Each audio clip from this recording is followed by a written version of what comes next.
This next video is pretty cool. It really shows how authentic Donald Trump is.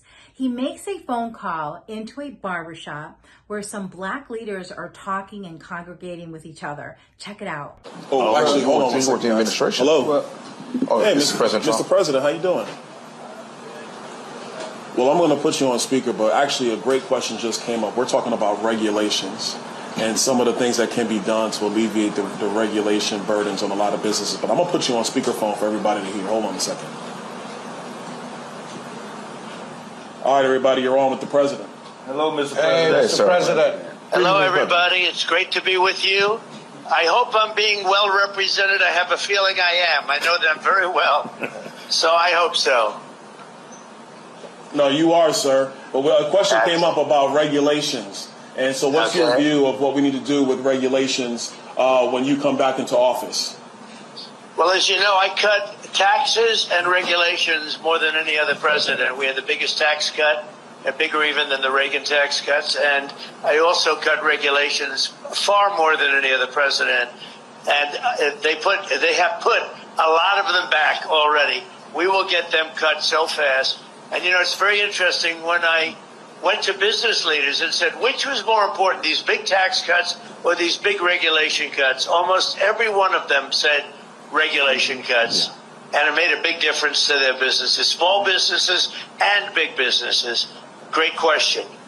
Awesome. Anybody else got a question for the president? I mean, I want to tell him that black folk will vote for him if he get gas under $1. All right, so Mr. President, the statement, I'm not going to call it a question, the statement is black folks are voting for you if you get gas under $1. Oh, well, I'll tell you, I got it pretty close. We had it for a little while. You know, we talk about $1.87, and now it's on its way up. As you see what's going on. I'm seeing $4. I'm seeing $4.50, depending on where you buy it. But we actually had it to $1.87, and we had it to $1.52 at one point. Wow. You know, different points. But we had the gasoline as low as it's been in a long time. So I don't know if I can guarantee $1, but we're going to get it as low as we can, and that's a big spur for the economy. The lower you get it, that's a big spur for the economy. Yes, Mr. President, how are we doing today, sir? Hi, Coach. All right. My question is, in the black community, it's been made a big deal about how you have been kind of railroaded here as far as your court cases go and everything. Yeah. And the support that you'll receive from the black community is kind of like a sympathetic kind of support, because it's understood that we've received similar, not even similar, but basically we've been railroaded since the day we came here. We felt that way, right? So if you can acknowledge that you are getting support from black people because of this, then we can kind of acknowledge that we have been getting railroaded. So my question is, what can you do about those Alvin Braggs on your side that have been doing such railroading from the time?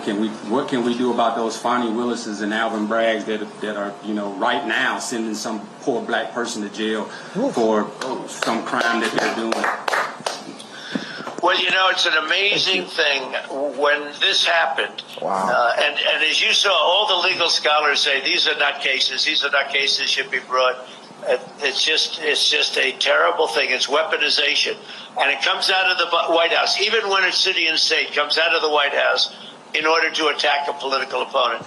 But since that happened, the black support, I think my representatives will tell you this, the black support has gone through the roof. Yes, it has. And I guess they equate it to problems that they've had. But since this has happened, like the mugshot. The mugshot is the best. It just beat Elvis Presley and Frank Sinatra by a lot, by the way. Beat it by a lot. But that's the number one mugshot of all time. It's really an amazing thing. Since it happened, the support among the black community and the Hispanic community has skyrocketed. It's been amazing. Really been amazing. It's been actually very nice to see.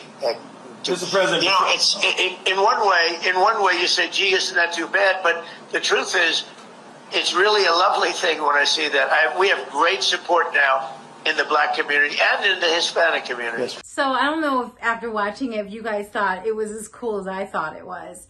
I mean, I truly believe how it just represents how much of a people person Donald Trump is. He thrives to be around people, even if it's through a phone. I mean, here these black leaders are just kind of like chatting and gathered together and chatting, and Donald Trump makes a phone call to chime in and be part of the conversation.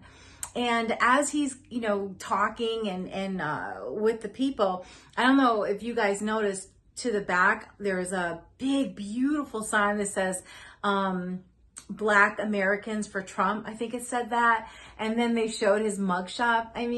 Mugshot. That was, I don't know, that was just kind of cool to see. And I couldn't help but listen to how when Donald Trump was asked questions, I mean, he wasn't prompted, right? He was asked questions on the fly.